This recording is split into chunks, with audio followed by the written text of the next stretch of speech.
At this time, I'd like to welcome everyone to the Coca-Cola Company's second quarter 2026 earnings results conference call. Today's call is being recorded. If you have any objections, please disconnect at this time. All participants will be on listen-only mode until the formal question and answer portion of the call. I would like to remind everyone that the purpose of this conference is to talk with investors, and therefore, questions from the media will not be addressed. Media participants should contact Coca-Cola's Media Relations Department if they have any questions. I would now like to introduce Todd Beiger, Vice President and Head of Investor Relations. Mr. Beiger, you may now begin. Good morning, and thank you for joining us. I'm here with Henrique Braun, our Chief Executive Officer, and John Murphy, our President and Chief Financial Officer. We've posted schedules under financial information in the investor section of our company website. These reconcile certain non-GAAP financial measures that may be referred to this morning to results as reported under generally accepted accounting principles. You can also find schedules in the same section of our website that provide an analysis of our gross and operating margins. This call may contain forward-looking statements, including statements concerning long-term earnings objectives, which should be considered in conjunction with cautionary statements contained in our earnings release and the company's periodic SEC reports. Following the prepared remarks, we will take your questions. Please limit yourself to one question. Re-enter the queue to ask follow-ups. Now, I'll turn the call over to Henrique. Thanks, Todd, and good morning, everyone. We've had a strong first half of the year. Our results reinforce our three beliefs. We operate in a great industry, our beverages are well-loved by consumers, and the strength of our system is unmatched. With the commitment and dedication of our Coca-Cola system partners around the world, I'm confident we are well-positioned to deliver on our raised 2026 guidance. This morning, I'll touch on our business performance and share our perspective on the global operating environment.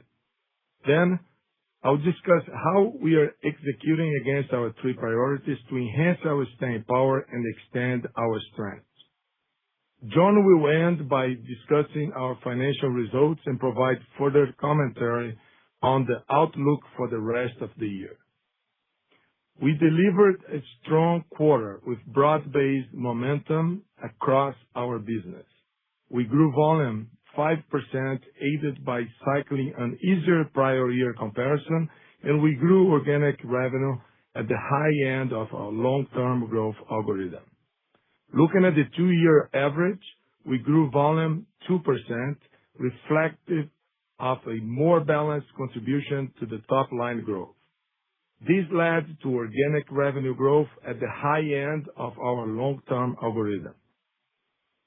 We also expanded margins while continuing to invest in our business, delivered double-digit earnings growth, and gained value share. Our results demonstrate key advantages. Number one, the strength of our total beverage portfolio. Number two, the power of our global yet local system. And three, our ability to quickly adapt to changing consumer needs. Across much of the world, we see an uneven consumer environment. The economy is strong in many places, yet many consumers face inflationary pressures, geopolitical uncertainty, and economic challenges. They are evaluating how they shop, what they value, and what they want to put in their basket.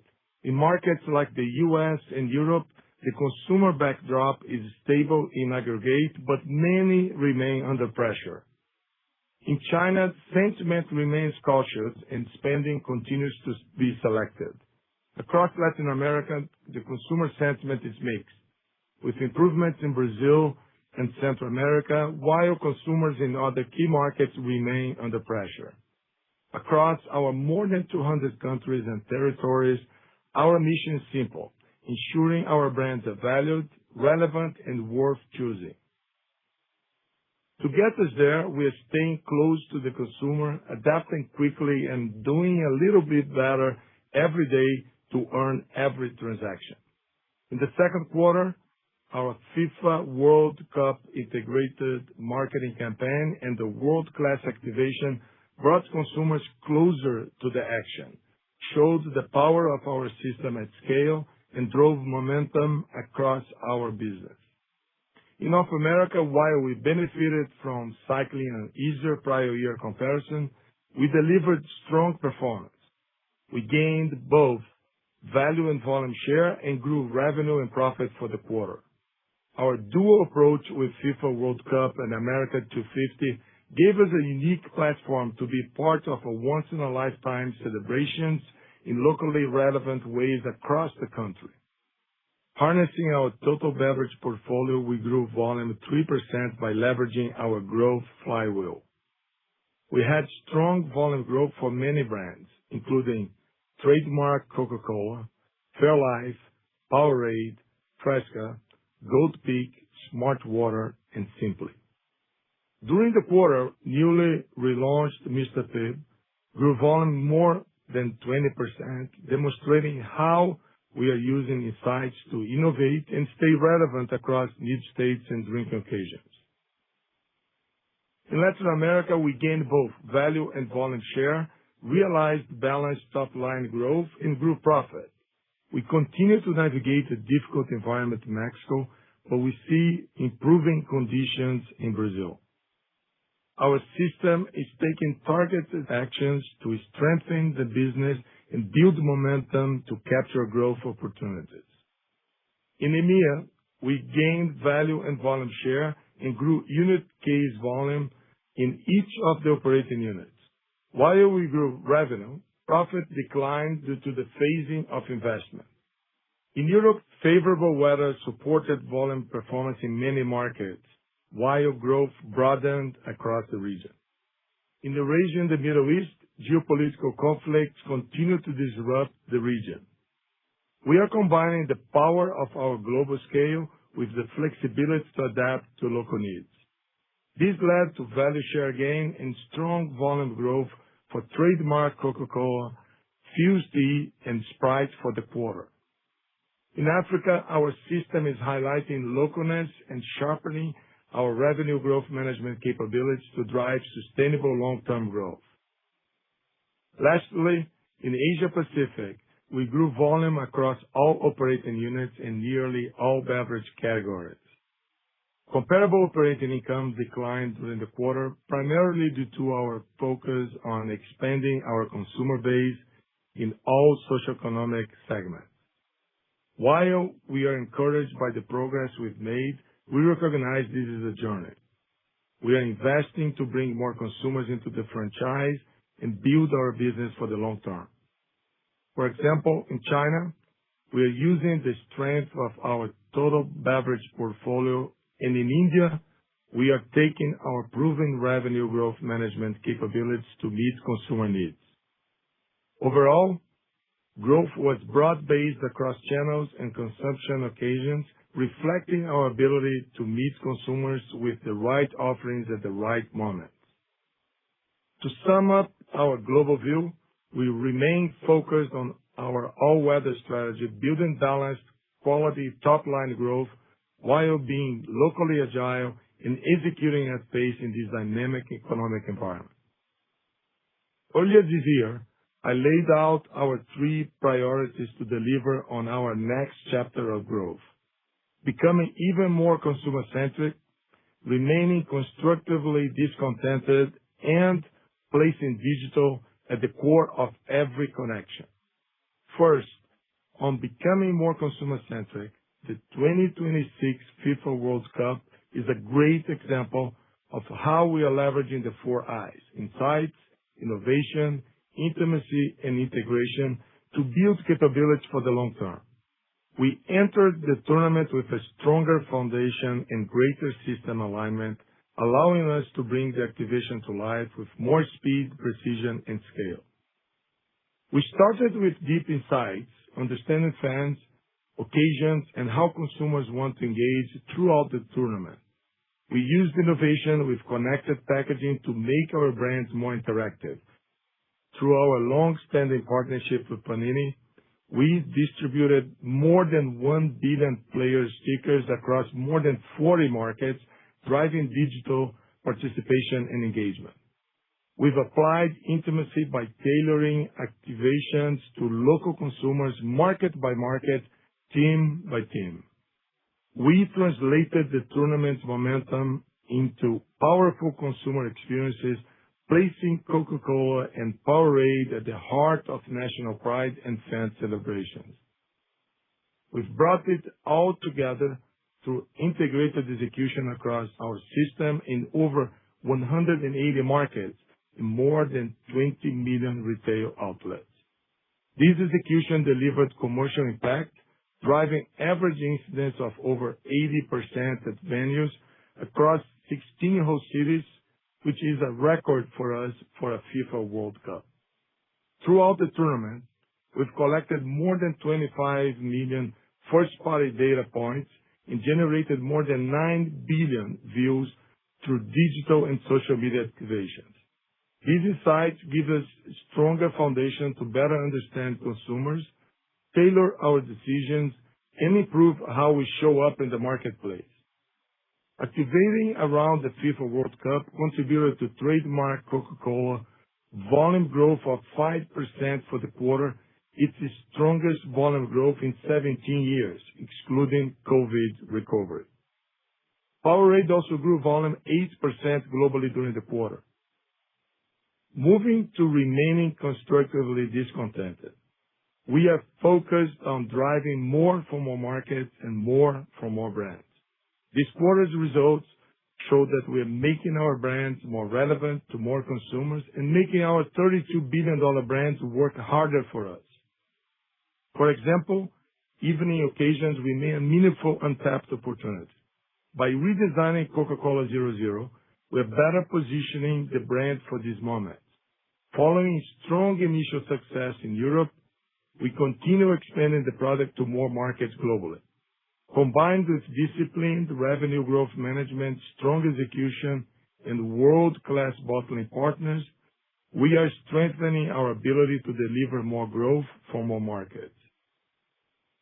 As we continue to think about preparing the organization for the next chapter, we are putting great leaders in place, sharpening accountability, and inspiring a culture of doing a little bit better every day.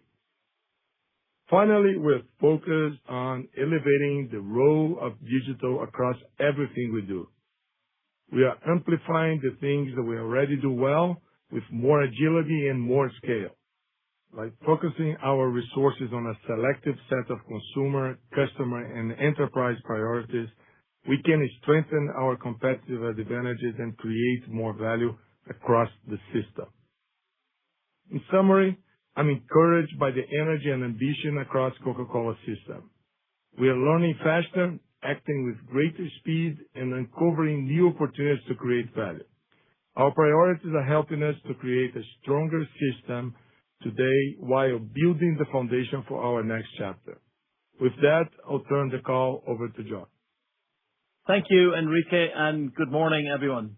Our second quarter and first half results demonstrate the strength and consistency of our business model. Given the uneven external environment, we continue to use the many levers available to us to drive long-term growth.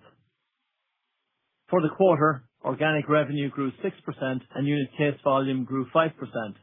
The quarter benefited from several factors, including favorable weather in certain markets, strong global activation around the FIFA World Cup, and cycling an easier prior year comparison.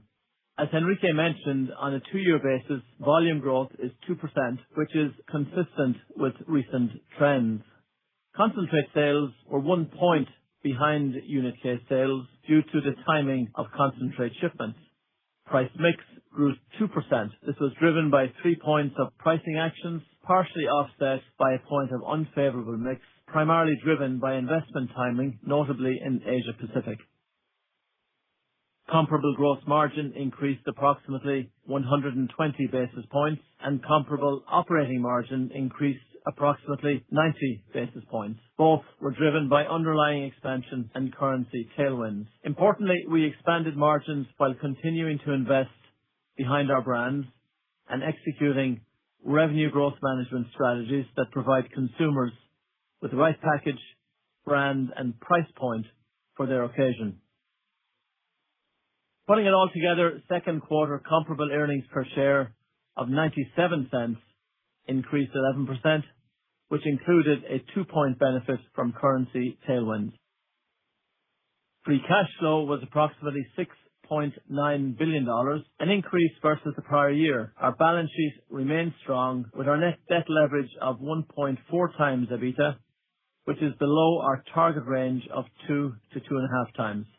Given the momentum of our business and the strength of our balance sheet, we have increased flexibility and optionality to continue to both reinvest in our business and return capital to share owners. With respect to our ongoing dispute with the U.S. Internal Revenue Service, we recently presented oral arguments before the 11th Circuit Court of Appeals. We appreciate the opportunity to present our position and now await the court's decision. Ultimately, our stance is unchanged. We will continue to vigorously defend our overall position and remain confident in our chances of prevailing on appeal. Let me now provide a brief update on Fairlife. The majority of production operations have resumed at our 4 facilities in the U.S., and retail availability has been largely unimpacted. There was no impact to our second quarter results, nor do we anticipate any material impact to our results in the second half. As previously discussed, we anticipate our Webster facility to continue ramping up capacity through the remainder of the year. I want to recognize our Fairlife and Coca-Cola teams for their swift action and dedication. Now let me turn to guidance. While the external environment remains uncertain, our strong first half performance and business flexibility give us confidence in our updated outlook for the year. Based on our year-to-date results and expectations for the balance of the year, including 6 fewer days in the fourth quarter, we expect to deliver at the high end of our prior revenue guidance with organic revenue growth of approximately 5%. We now expect comparable currency neutral earnings per share growth, excluding acquisitions and divestitures, of 7 to 8%. We continue to monitor commodity volatility, but based on what we know today, we continue to believe the overall impact of our cost basket to be manageable. Divestitures are now expected to be a 2 to 3% headwind to comparable net revenues and an approximate 1% headwind to comparable earnings per share. This assumes the pending sale of Coca-Cola Beverages Africa closes towards the end of the third quarter or during the fourth quarter, subject to regulatory approvals. Based on current rates and our hedge positions, we now expect an approximate 1-point currency tailwind to comparable net revenues and continue to expect an approximate 3-point currency tailwind to comparable earnings per share for the full year 2026. Our underlying effective tax rate for 2026 is still expected to be 19.9%. All in, we now expect comparable earnings per share growth of 9 to 10% versus $3 in 2025. There are some considerations to keep in mind for the remainder of the year. We expect concentrate shipments to lag unit case volume by a point during the third quarter and now expect concentrate shipments to slightly trail unit case volume for the full year. We expect fourth quarter gross and operating margin to benefit from the refranchising of CCBA. Finally, as a reminder, due to a calendar shift, the fourth quarter will have 6 fewer days compared to the fourth quarter of 2025. To summarize, we are pleased with our strong first half performance. Our results demonstrate the effectiveness of our strategy and the advantages of our global system. We are focusing on staying close to our consumers and customers to create durable top-line growth and long-term value. As a result, we remain confident in our ability to deliver our updated 2026 guidance and our longer-term financial objectives. With that, operator, we are ready to take questions. Thank you. Ladies and gentlemen, to ask a question, you'll need to press star 1 on your telephone. To withdraw your question, press star 1 again. In the interest of time, we ask that you please limit yourself to 1 question. If you have any additional questions, you may rejoin the queue. Our first question comes from Lauren Lieberman from Barclays. Please go ahead. Your line is open. Great. Thanks so much. Good morning. After such a strong quarter, and, as you pointed out, it's the easiest comparison you have of the year. So I was just thinking, as you look forward into the second half, how you're weighing the consumer environment globally into that outlook, pockets of strength, pockets of weakness, and just curious to hear, a little bit more on that consumer environment thought into the second half. Thanks. Hey, Lauren, great talking to you. Look, first of all, I think you saw on the numbers that we delivering on what we guided at the beginning of the year, and having not only a great first half, a great quarter, but more importantly, how we got to the numbers and with the dynamic scenario that we have on a consumer basis. We delivered getting more from our markets, getting more from more brands and more categories. And we did that by getting closer to the consumer, right? Being really consumer centric, in a world that we're seeing, a very uneven dynamic scenario these days. The pressure actually on income, socioeconomic level, low income levels continues to be there across, the globe. And we played our RGM toolkit to the fullest during this first half, and it's going to continue to be like that from the second half, addressing not only affordability, but premiumization in a way that we can continue to follow the consumer and to be closer to them. So we see the momentum that we built on those capabilities and the business moving into the second quarter. What changes is that on the second quarter, we're cycling a higher comp and 6 less days, but the momentum continues to be there, and we're very happy to see the growth across every operating unit and pretty much about every category showing up during this first half of the year. Our next question comes from Dara Mohsenian from Morgan Stanley. Please go ahead. Your line is open. Hi. I was just hoping to get an update on Fairlife. Short term, it sounded like the existing production's returning to normal. You mentioned the incremental capacity at Webster. Can you just confirm, is everything on track in terms of that incremental Webster capacity ramp up, or has that been disrupted at all? I know it's coming online, but more the timing of it. And then B, if you can just discuss what the incremental capacity at Fairlife will enable you to do, both from a retail availability standpoint. Are you looking at greater channel penetration, moving into new areas? Is it more about availability within existing retailers? And also just from a brand standpoint, are you looking at more flavors, packaging options, et cetera? What does it allow you to do from a brand standpoint? Thanks. Thanks, Dara. Look, let me start with the results of the first quarter on Fairlife. That has been great. We grew 18%, and that was also something that we're planning at the beginning of the year with the ramp up of the Webster plant. So the demand continues to be pretty strong, and we were on par with what we had said as well, that would be a year with increasing availability and continue to be strong moving forward.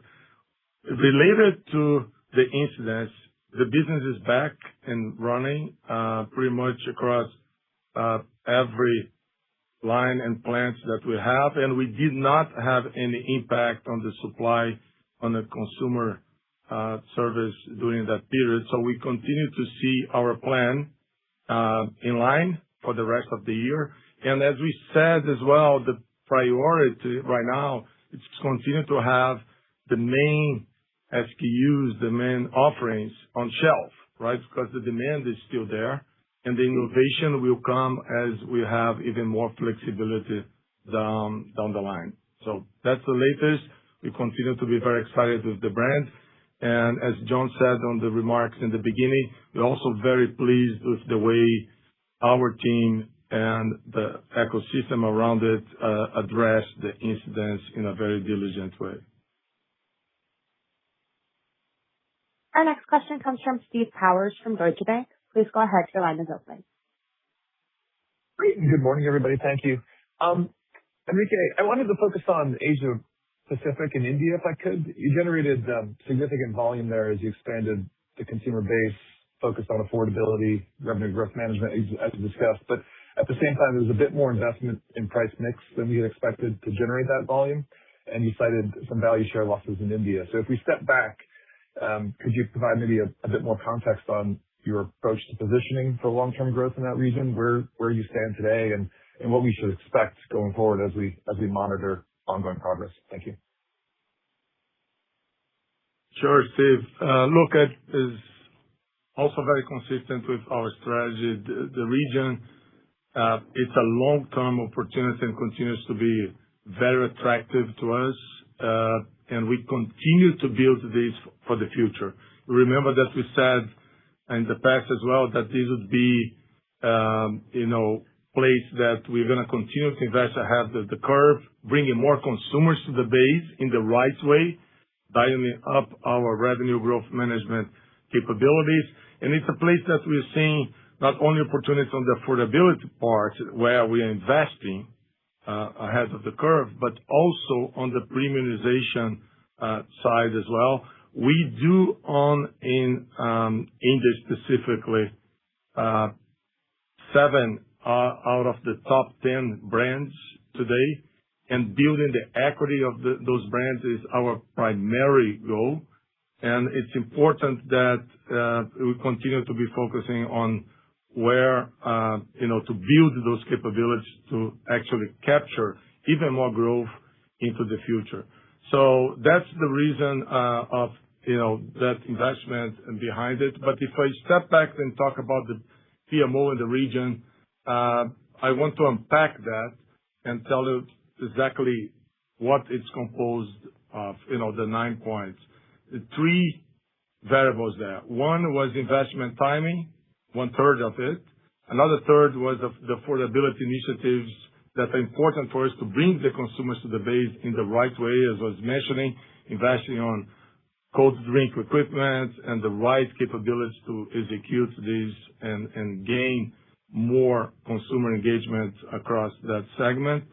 And the other third, it's just the geo mix, because when you have India and China outgrowing, for instance, other developed markets like Australia and Japan and Korea, then you have that geo mix impact in that. And we had a great volume growth, not only in India, but in China as well. Important to say as well that you need to step back and look at the overall global consolidation of the numbers.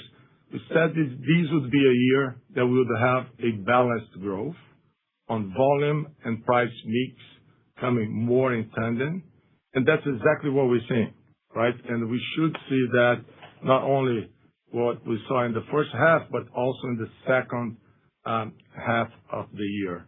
And we think that APAC allows us to go and continue to build that region for the future with a right capabilities and the foundations that down the road we're going to be able to also capitalize like we did in markets that are a little bit more developed, like in Latin America these days. Okay? Our next question comes from Chris Carey from Wells Fargo Securities. Please go ahead. Your line is open. Hi, good morning, everybody. John, can you just refresh our expectations on potential implications of the tax case? Clearly, the Coca-Cola Company sees itself in a good position to make an argument for a favorable outcome. If that were not to happen, can you just give us a sense of the potential implications? And secondly, given that we seem to be getting closer to a potential resolution, do you have any sense of timeline, within a range of when we could expect the decision? And then finally, maybe just a refresh on how you would be thinking about capital allocation should you have a positive outcome. I know that's the topic we've covered, but given we seem to be getting a bit closer, I think it's important. Thank you. Thanks, Chris. Maybe just a refresh for those listening on where we are with the tax case. We had oral arguments at the end of June, and the timing of a decision from the appellate court is unknown at this stage. We have talked in the past about that being 6 to 12 months out, and that's about the best I can offer at the moment. Not a whole lot more to add to what our current views are beyond what we argued. We continue to have confidence that we will ultimately prevail. And then on best case, worst case outcomes, best case scenario is we win the case and we will have a recourse to what we've already deposited with the IRS, and the worst case is we detail that in our financial disclosures. So at the moment, we've passed through a considerable milestone in June. We await to see what happens, and here we'll provide more context on that when it arises, Chris. But thus far, we're happy with where we are and look forward to the next milestone. Our next question comes from Filippo Falorni from Citi. Please go ahead. Your line is open. Hi, good morning, everyone. Enrique, you talked about the FIFA World Cup being a very successful activation campaign, obviously big events, and you talked about being a contributor to the strong growth for Coca-Cola and Powerade. Can you help us understand how much uplift you saw from the event, and should we think that continued into Q3 given the games, including the final, were in July? Just any sense there. And then bigger picture, longer term, you talked about collecting a lot of first-party data. Can you help us understand how that can help you for future marketing campaign to be as successful for other potential events in the future? Thank you. Sure, Filippo. Look, we look at the FIFA World Cup execution this year as a clear representation of one of the principles that I have been saying, that we are dialing up on this next chapter of growth, which is it's really about being closer to the consumer under the 4 I's, which is getting the right insights, generating innovation that's linked to that, the intimacy market by market, and the integrated plan that can dial up any of our activities and campaigns or events like the World Cup. And we leverage this time to do a execution that was global at the scale, at the global level, but also generated, market intimacy, different ways of connecting with the consumers in the different markets in a way that was very unique. So the impact of that coming together brought us an opportunity to get, for instance, innovation that was scaled across the world with Panini generating 1 billion stickers that was given away with consumers on our packages all over the world. That is a very unique and innovative way to engage with consumers in different markets. We also collected, to your point, the first-party data, 25 million new accretive first-party data points that will help us to take the learnings from one campaign to the next.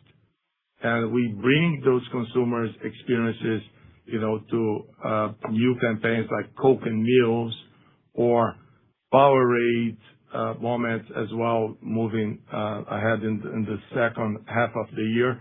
And that is something that we are going after, right? Being closer to the consumers, engaging with them during the venue, but also taking that into new moments, moving forward. When you talk about the overall result, it definitely helped us, but it helped because we were ready for it. The system really showed up with the execution during the venues. If you had an opportunity to go, like I did in many of these venues, we felt really good about the presence in there. We actually had the highest incidence of beverages in a World Cup ever. We got around 80%, which represents roughly close to one drink per attendee at the venues. And we also had a lot of work done during the anticipation for that event, as I was mentioning, with different packaging sizes and formats. So it's difficult to quantify what is the actual impact overall, but the most important thing is how we engage with the consumers and we can bring them along to other campaigns moving forward. Our next question comes from Rob Ottenstein from Evercore Partners. Please go ahead. Your line is open. Great. Thank you very much. I was wondering if you could give us any kind of insights into the Marriott contract, which you won after 34 years. Maybe what made this win possible in your view. My understanding is that the coordination with Monster was perhaps the first time you guys have worked together. Maybe elaborate a little bit on that. The timing of the transition and to what extent it may help your volume. And thank you very much. Yeah. Thank you, Robert. Look, we're very happy to have, Marriott back.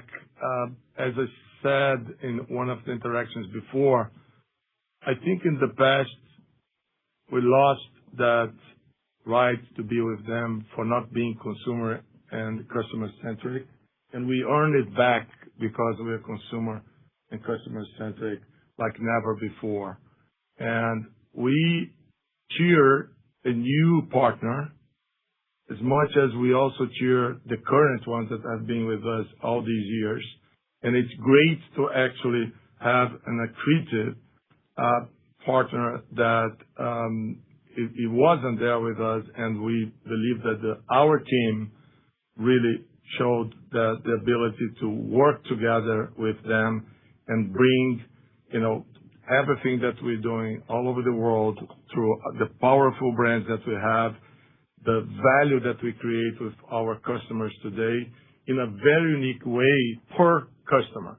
And one thing that we're getting a lot better lately, it's exactly about bringing the complexity of being a global enterprise with more precision and more personalization with our customers and our consumers daily. And that's why we believe that with them and with the other customers, we are going to continue to amplify that opportunity, and we want to continue to extend this, particularly by customer, on what are the best experiences that our brands, together with their brands, can generate the right experiences and opportunities to engage with their guests moving forward. So that's the overall plan. To your point about bringing Monster and others along, we always go and work with our customers in a way that we want to have our entire portfolio with them. We want it all. And that's always how we approach it. And sometimes it takes time to get to the overall portfolio. Others, there will be different parts of the system or the country, being a global business, that you're going to have to try and learn from. But here, what we did was, being part of our overall portfolio and our partners on energy, it was something that was extended also as a full opportunity for us, to work together with them. So very excited with that, but more excited about what I said, that we see the system, the bottlers and us, very well focused on being consumer and customer centric like never before. Our next question comes from Peter Galbo from Bank of America. Please go ahead. Your line is open. Hey, good morning, guys. Thanks for taking the question. John, I wanted to pivot the conversation actually to the operating margin performance.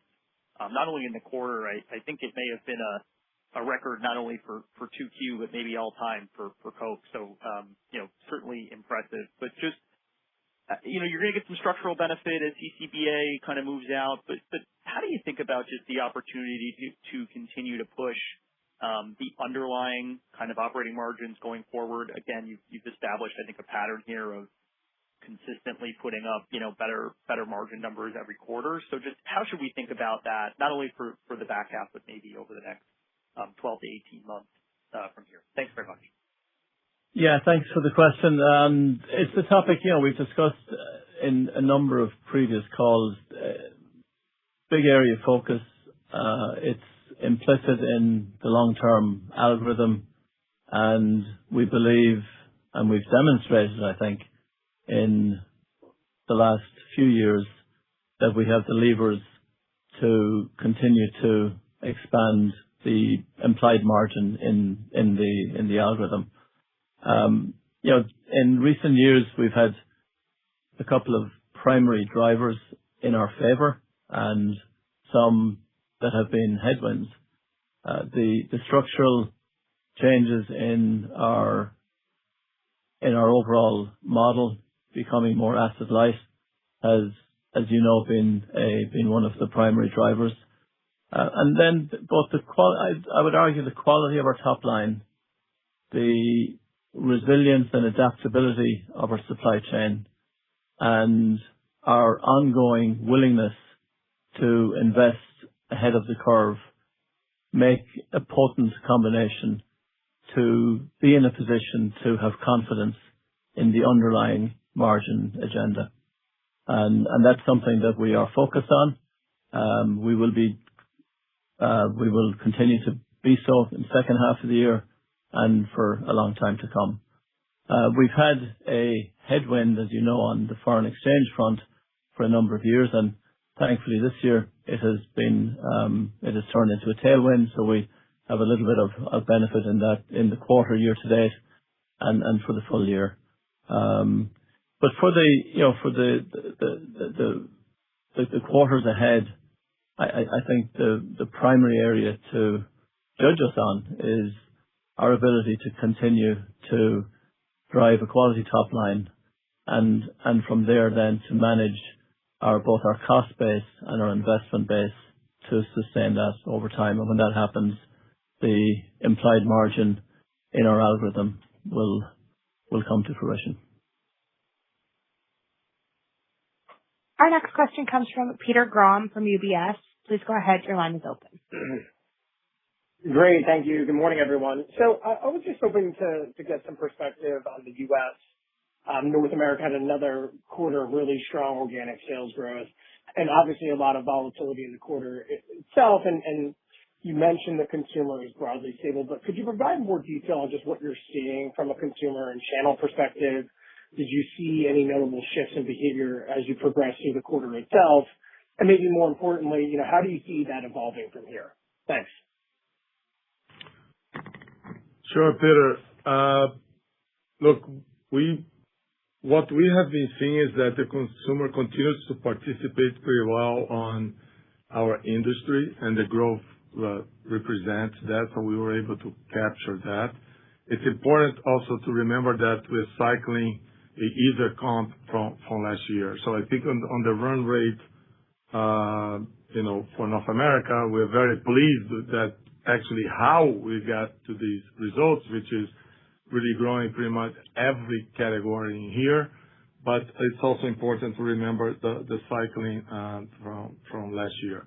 On the consumer front, what we're seeing is while they remain participating on the industry, the lower income continues to be pressured, and we're seeing that it's really about value, not only pricing. And I think one of the great things that we did in North America here to connect with the consumer was to make sure that our brands were valued relevant, and at the end of the day, worth choosing by them in the different channels. And we made it easier for the consumer to actually go there and get the worth choosing happening, because we either had around brands that were doing well, different packaging formats that allowed them to have entry prices at the right level. So a great example of that is you got mini cans on multi-packs in the retail stores that are more positioned to convenience and to premium. And then when you go that's on the retail, and then when you go into the convenience store, you have the mini cans as sold as a single at the lowest entry price. So that allows you to play the RGM capabilities really well. Another great activity that we have done during the quarter was to bring innovation to life as part of the overall connectivity with consumers. Mr. Pibb, as you saw, grew 20%, and it's another example of us bringing the 4 I's to life. There was a clear insight that brought the innovation of that brand to come back with a proposition that would have a higher caffeine content and then a more bold cherry flavor. And with that, we're able to get, these results that are really encouraging for us. Another interesting one is that the exportation of ideas and innovations from the U.S. to the world, which is a Sprite in tea that was an innovation that helped us also to get momentum on the Sprite, and now it's exported to Asia. So in a nutshell, we believe that the consumers continue to participate. It's about value, not only pricing. And the way we're positioning our brands and engaging with the consumer here in North America, we believe that we're going to continue to have the right momentum moving forward into the second half as well. Our next question comes from Andrea Teixeira from JP Morgan. Please go ahead. Your line is open. Thank you. Good morning. I was hoping if you can talk about the momentum through the quarter as you exited, and also thinking, I understand it's hard to quantify the FIFA effect, but I understand that a lot of the consumption occasions, and you mentioned, Henrique, the 80% was a record on the venues that people would drink, but not only that, as you do the viewing parties and what happens with consumption away from home, vis-a-vis at home, and how we should be thinking as we progress the second half, if there is any dislocation we should be aware of in terms of mix, or how we should think about worldwide as consumers also have to go through a higher oil price and at the pump. Thank you. Okay. Andrea, good talking to you.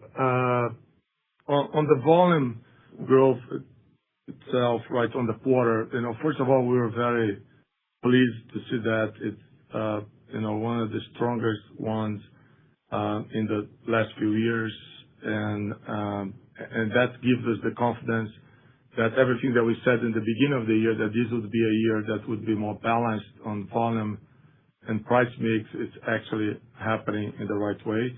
The other point connected to what you're saying on how the consumers are reacting, all over the world these days on not only perception and also disposable income for the industry.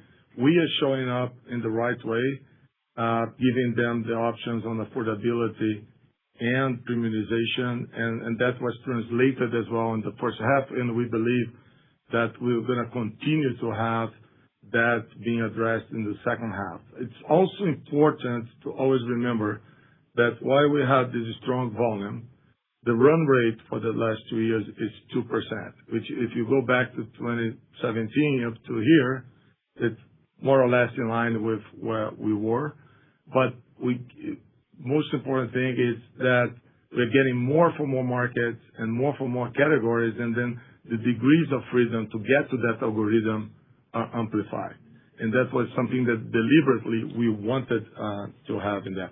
The World Cup is one factor into that, but it's not the sole impact of everything that I was describing as the most important underlying capabilities that drove these performances. So we're really focused on durable and balanced top-line growth, and that's our focus.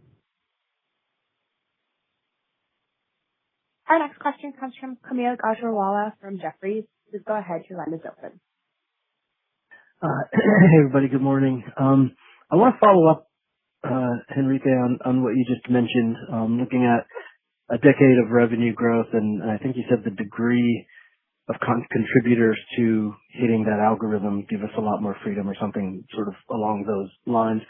Given what we've observed, not just this quarter, but sort of building over the last couple of quarters and in terms of the evolution of the portfolio, whether it's getting rid of zombies or whether it's the contribution from some new things and the core, is it fair to say you should be towards the high end of that at a base level as opposed to sort of looking at the same range of what the last decade has been about?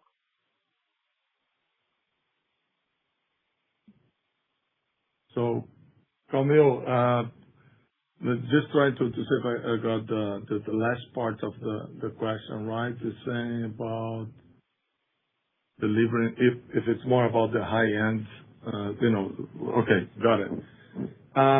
Look, what we're seeing, and I was mentioning, is the fact that we're getting the results with more from more markets and more for more categories. It allows us to have a better degrees of freedom. That's how I used, and also for my engineering background here. But that allows us to have, better control of how we deliver that durable long-term algorithm. And that's exactly what we're going after, right? To the point that we're making about the volume, you shouldn't look at one quarter only.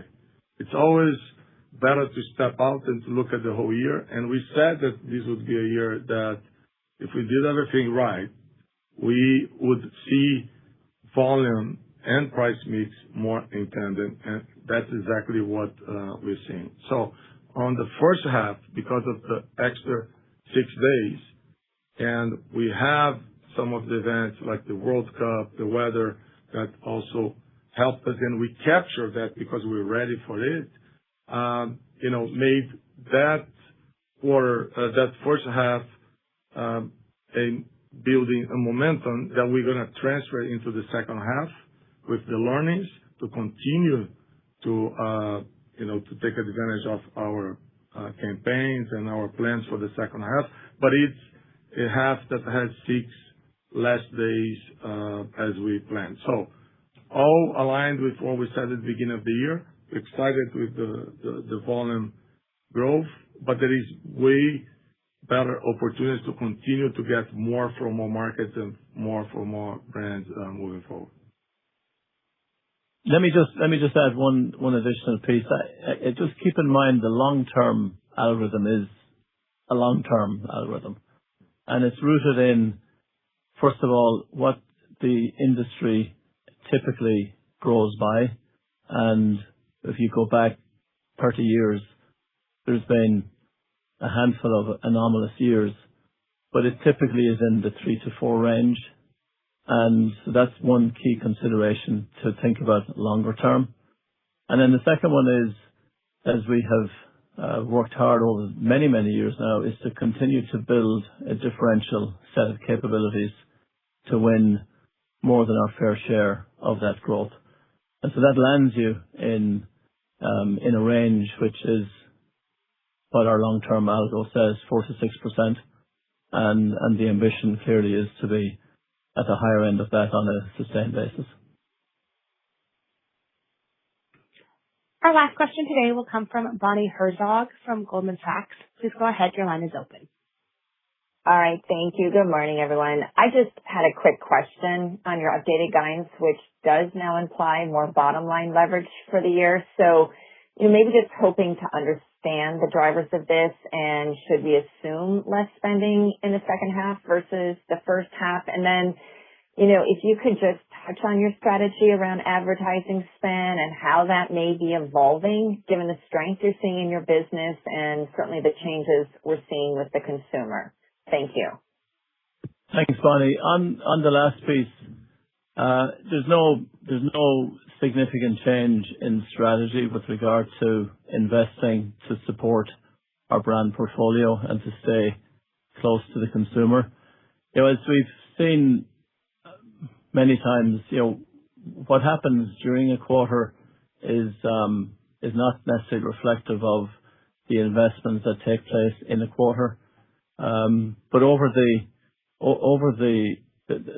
long haul, we're committed to continuing to invest ahead of the curve. That may mean quarter to quarter higher levels than gross margin. Sometimes it'll be lower levels. Number one.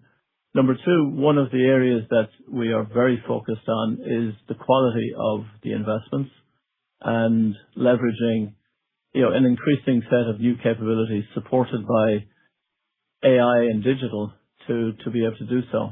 So I think rather than just focus on the quantity of investment, we're very keen for that to deliver a higher return through better quality allocation across the marketing mix. With regard to guidance for the rest of the year, we have this year we have some benefits on below the line which we're reflecting in that guidance, and we look forward to delivering that in the second half. Ladies and gentlemen, this concludes our question and answer session. I would now like to turn the call back over to Henrique Braun for any closing remarks. So to close us out, we are really encouraged by our business results and are really confident that we have many levers to deliver on our objectives in 2026 and over the long term. Our performance is driven by our team across the Coca-Cola system, who continue to demonstrate hard work and commitment every day. I want to thank you for your interest, for your investment in our company, and for joining us this morning. Thank you. Ladies and gentlemen, this concludes today's conference call. Thank you for participating. You may now disconnect.